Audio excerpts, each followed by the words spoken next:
पिंपरी चिंचवड महापालिकेची तिजोरी अक्षरशः रिकामी झाली आहे.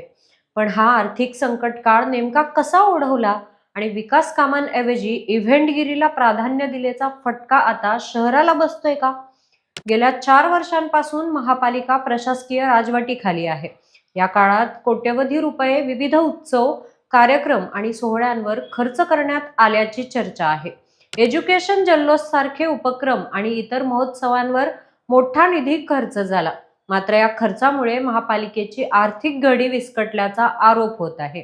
11 फेब्रुवारी रोजी झालेल्या अर्थसंकल्पीय बैठकीत आयुक्त श्रवण हार्डीकर यांनी अधिकाऱ्यांना स्पष्ट शब्दात सुनावले. इव्हेंट मॅनेजमेंट हे आपलं काम नाही असे म्हणत त्यांनी अनावश्यक खर्चावर बोट ठेवले.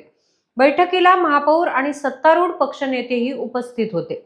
आयुक्तांनी सांगितल्याप्रमाणे महापालिकेचे प्राथमिक कर्तव्य म्हणजे पाणी, रस्ते, स्वच्छता, आरोग्य यांसारखी मूलभूत कामे पूर्ण करणे.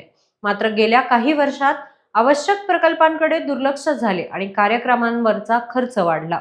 परिणामी आता अत्यावश्यक योजनांसाठी निधी उभारणंही कठीण झाले. शहराच्या विकासाऐवजी उत्सवांना प्राधान्य देण्याची ही किंमत नागरिकांना मोजावी लागणार का, हा प्रश्न आता उपस्थित होतोय. यावर तुमचं मत कमेंट करून नक्की सांगा आणि पाहत राहा न्यूज डॉट्स.